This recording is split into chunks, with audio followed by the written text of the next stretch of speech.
Ну, как всегда, есть, когда собираются председатели автономий, руководители конгрессов, общественных татарских организаций, у нас возникают какие-то идеи.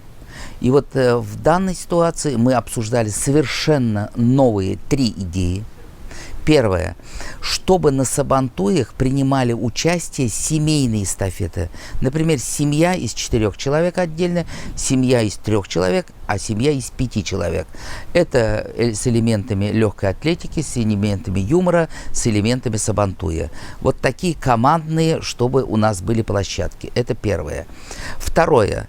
Нам бы хотелось, вот при ВКТ есть уникальная организация, это Ак-Калфак. Вот это вот Ак-Калфак, вот это вот движение, вот это вот идеология Ак-Калфака, чтобы была какая-то палатка, чтобы люди на сабантуе, после сабантуя, женщины, молодые матеря, молодые только что кто вышел замуж, чтобы они вот эту систему Ак-Калфака перенимали там на сабантуях. Это, значит, с молоком матери. Анас это белян керемесе, то нас это белян керемей. Вот это вот Ак-Калфак, методику, чтобы там преподносилось. Это второе. Третье. Нам бы хотелось, чтобы там были бизнес-сообщества по интересам. По интересам бизнес-сообщества тоже там собирались. Например, сельхозники отдельно, фермеры отдельно, значит, может быть, медоборудование, кто занимается отдельно. Вот такие бизнес-клубы, чтобы были. Но это пожелание нам на будущее сабантуя.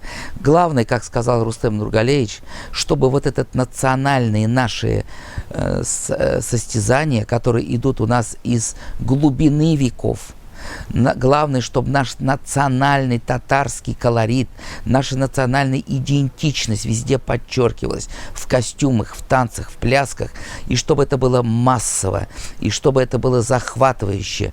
Чтобы это было на высоком профессиональном уровне, как оно сейчас. Но всегда есть место для поиска, для творчества, для новых идей и новых площадок для привлечения более массового населения к сабантуям, особенно молодежи.